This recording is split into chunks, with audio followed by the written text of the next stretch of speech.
Section 1. You will hear a new student, Tom, talking to a student representative called Rachel about university clubs. You now have 30 seconds to read questions 1 to 4.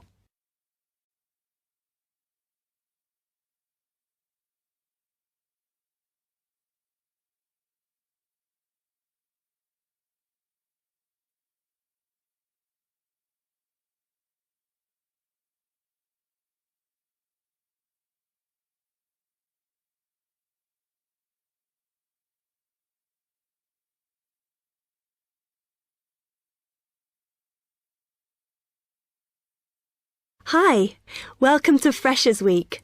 I'm Rachel. Can I help you? Oh, hi. Yes, I was hoping to find out about some clubs I could join. Well, all the club stands are here in this hall. What were you interested in? Not sure. I wanted to do something where I could meet people. Well, take this leaflet with details of all the clubs and see what you think. Oh. It'll probably depend on what day you're free. Like on Mondays, there's the film club. Then on Tuesdays, you've got the climbing club. That's really good. I'm in that. Then on Wednesdays, you've got chess, if you want something a bit more intellectual. But you should look through carefully because all the clubs run extra activities as well as their normal meetings. Oh, yes, I see. So it looks like the film club has discussions after the films. I'd quite like to go to those. Then climbing. Goodness. It says here that the university has its own climbing wall. That's impressive. And they go on weekend trips. Cool. And it says the chess club normally just does games with whoever turns up. But it also runs competitions sometimes. But I bet you've got to be pretty good to do that. Yes, I think so. And how many people are in the clubs? Are they all really full? Well, obviously they're all different. So, for example, the film club has just increased its membership from 85 to 125. But I think they're hoping to extend it to 150. The climbing club's quite small, 40 people. And the chess club is fairly healthy at 55. Right. OK. So who do I see if I want to join these clubs? Well, if you go round the stands and speak to the people there. For the film club, that's the events organiser. For climbing, you'll need the club secretary. And the chess club is organised by one of the maths tutors. OK? Yep. I think I'll start with the climbing club. It sounds good. Oh, well, as I said, I'm in that, so I might be able to help you a bit. You now have 30 seconds to read questions 5 to 10.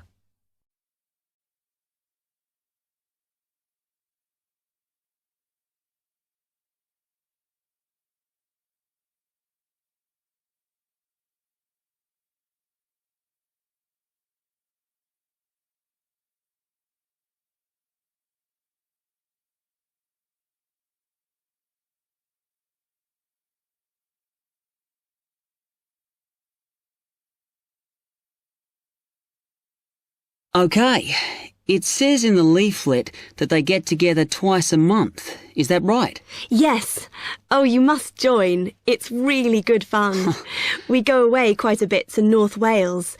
And every year we have a special excursion, usually to France, which is where we're going this year in the spring. The weather's too unpredictable in the autumn. Wow, that sounds good. But it must cost a lot. Yeah, but we try and save up for it through subscriptions. So rather than having a huge sum to pay in the month we go, we collect those weekly, so it spreads it out. Good idea. I think I'll definitely join. There are quite good benefits you get from joining.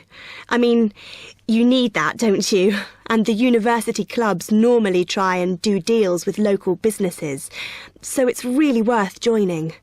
Like in the climbing club, they've got a special arrangement with one of the shops in town.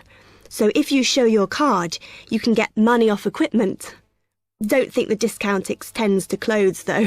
That's really worth it then. I'll go over and talk to them now. OK. Hope you do join. Oh, and another thing I meant to say.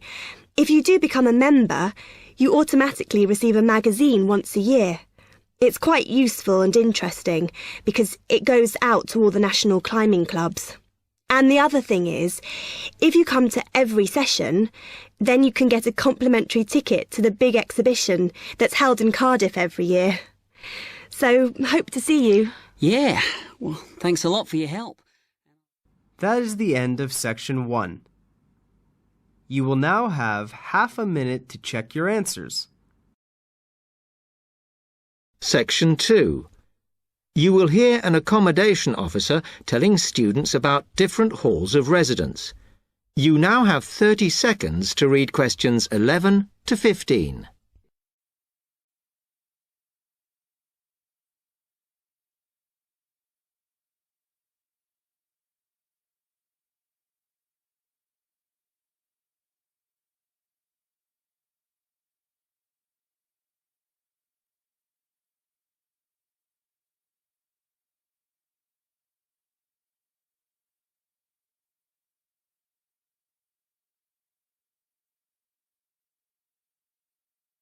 Good afternoon, and welcome to Stanton University. I'm here to tell you about the various halls of residence we have available, should you choose to come here. We aim to offer accommodation in halls to all first-year students, and you'll find there's a good variety to choose from. First of all, there's Brown Hall, which, as you'll see, is not the most modern of buildings, but it is very popular with some students. It's got a good sense of community, some nice refurbished kitchens, and unlike the other halls, it has recently had a gym built in its basement. Another option is Blake Residence, which is built like a large house, and so everybody cooks and eats together. It has its own sectioned-off bit of private garden and is even more peaceful because this is an all-girls residence. Although, of course, boys are allowed to visit the hall and, I understand, frequently take part in cooking dinner. The largest hall we have is Queen's Building, and this has been upgraded recently. The original parking area has been built on so that the hall now has a large common room, and each bedroom now has its own shower room, which many students regard as a real bonus. A further option is the Parkway Flats, which won an award for design in its day. And this building now has a preservation order on it. This has meant that only a limited amount could be done to upgrade it, and the surrounding area is important, so parking is not permitted around the flats. However, the flats do have many extra facilities, such as a special computer room, a small library, and a self-service restaurant. The cost of breakfast, lunch, and dinner is covered in the fees for this hall, so it does look a bit more expensive. The last residence we can offer you is Temple Rise, which again is slightly more expensive than other halls as the rooms are larger. This has got very lovely views across to the coast, and this more than compensates for the fact that bathrooms here are shared between 6 students. However, the hall has domestic staff who clean the rooms once a week, so this is perhaps an attractive option for the messier amongst you. You now have 30 seconds to read questions 16 to 20.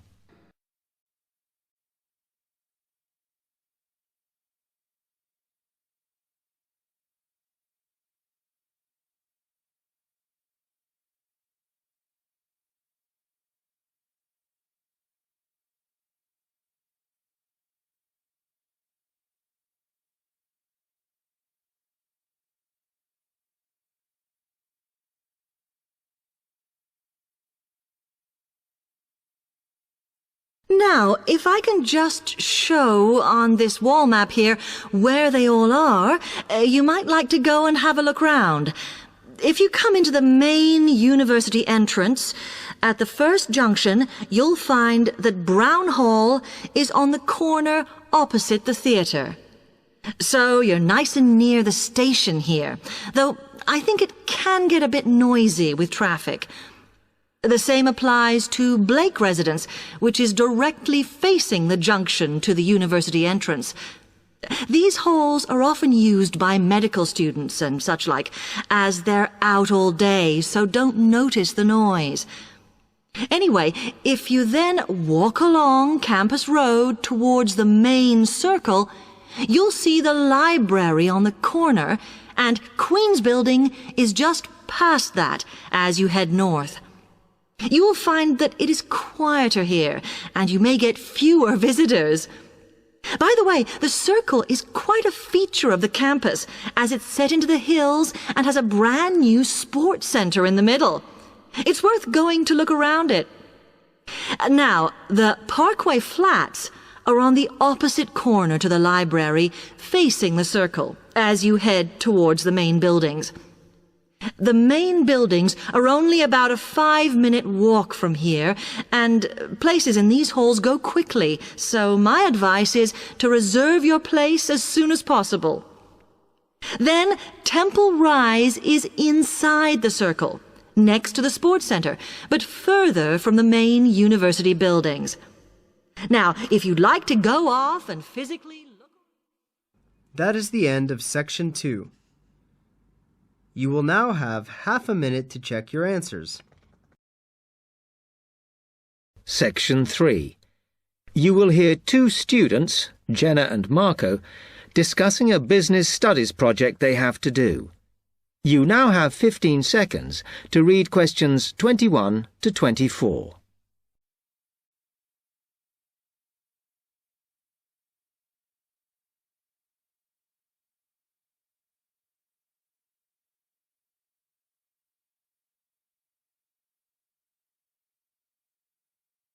Come on, Marco. We've got to get on and sort out this project for Professor Buckley. Hang on. I want to make sure we've got all the information. Now, where are we? Well, today we need to sort out exactly what we're going to do and how we're going to divide the work up. Okay. How long have we got, by the way? The end of term is April 6th. And he said to hand it in on week 8, so that's March 25th at the latest, because the beginning of that week is the 21st, so not long. Right. Have you got the notes there? Yes. He wants us to do a fairly small-scale study, like the last one, on whether or not businesses were offering more benefits to staff. And we've now got to look at the rise in older workers. It should be fairly straightforward. Yeah, as long as we keep it small. Who's marking it? I don't know. Sometimes he gets the PhD students to mark it for him. Oh, actually, it just says here, a senior lecturer. I suppose it's too much for Professor Barclay to do them all. Yeah. Anyway, how are we going to go about this? Well, we have to decide how big we want it to be and who... Yeah, but I think we must sort out a timetable for the project. Otherwise, nothing will get done. Okay. Do you want to do that? All right. I'll do it as soon as we finish here. You now have 15 seconds to read questions 25 to 27.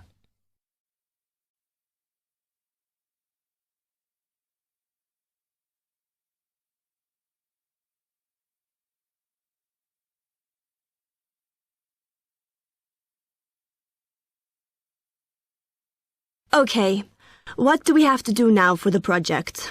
What's the best way to go about it? Well, Professor Carter suggested we set up a focus group to get some in-depth interviews, but I think that'll take a lot of time. Yeah, I agree. If we did a focus group, we'd have to spend time deciding who to include in it, and it's not necessary to do one anyway. Oh, fine. And if you agree, I think we should get in touch with the businesses on the list Professor Carter gave us and ask them if they're prepared to participate. Sounds good. Then we can go there, give them questionnaires, and collect them later. Exactly. Okay.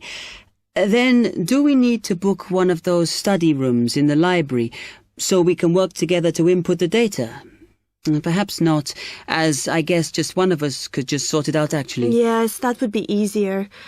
A lot of what we're doing is qualitative, so it'll be writing up rather than statistics. No software for that, I'm afraid. And I think it would look better if we had actual shots of some of the staff, because we're citing appearance as a factor in employability, aren't we? Yeah, okay.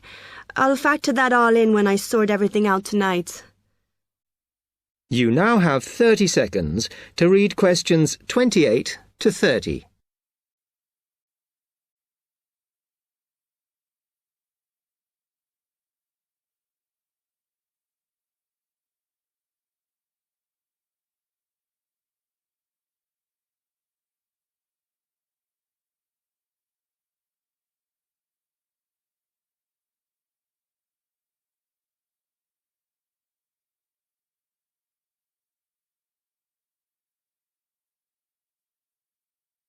I'm glad we decided to work together. I think it's going to work out well.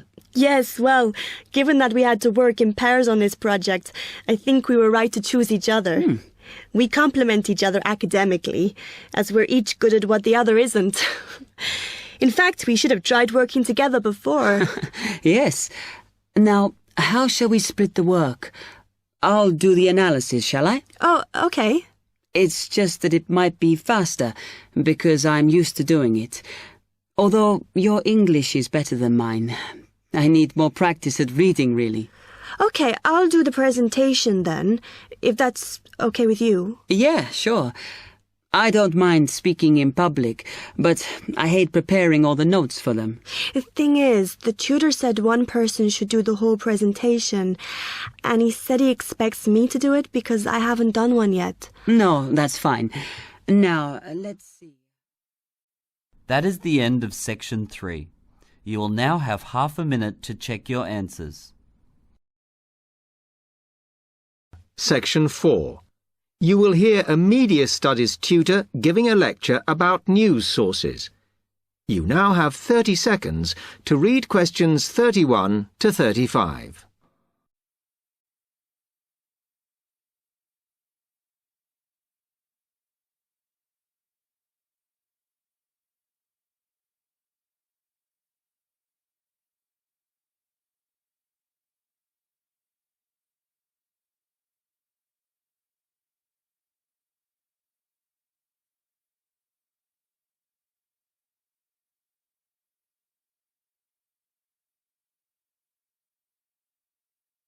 Okay, now many of you will have heard about the predicted death of newspapers, as people increasingly access the TV and the Internet for their news.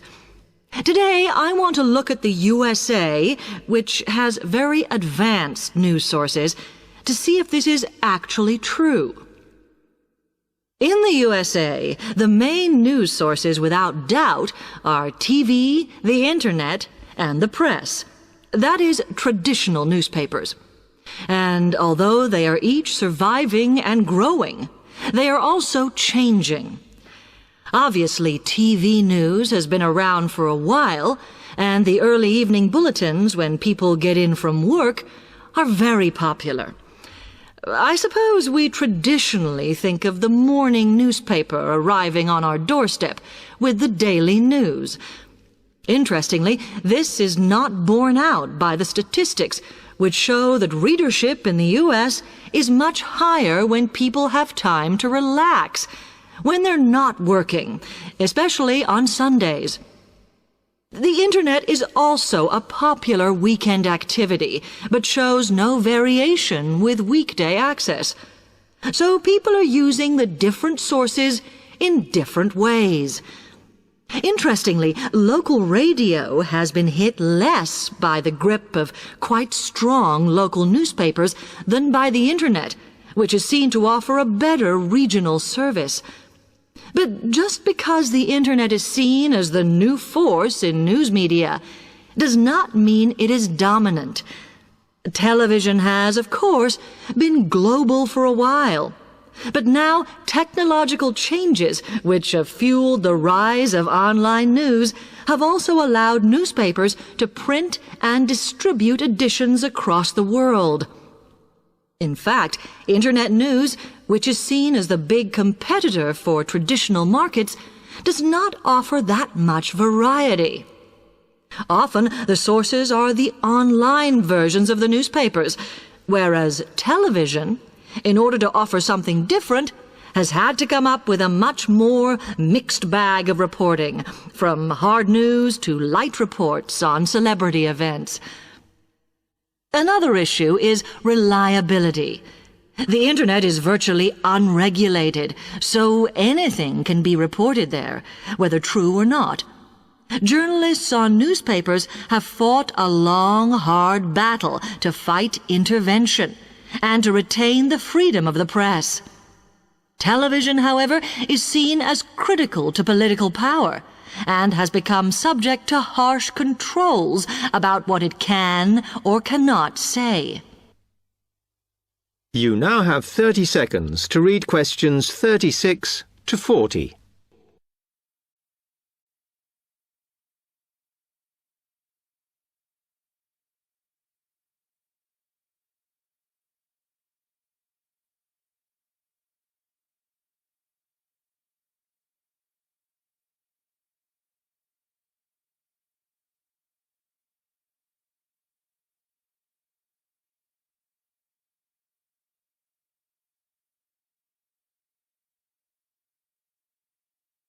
Now, one very critical factor in keeping newspapers alive and well in the USA has been their approach to advertising. Obviously, newspapers are heavily dependent on advertising revenue, and they have become more and more imaginative in what they offer, in order to make sure that advertisers use them and not other news sources. This has meant that, contrary to popular belief, newspapers now have a significantly higher profit margin than the rest of American industry. So, how have they managed to raise advertising revenue in this way?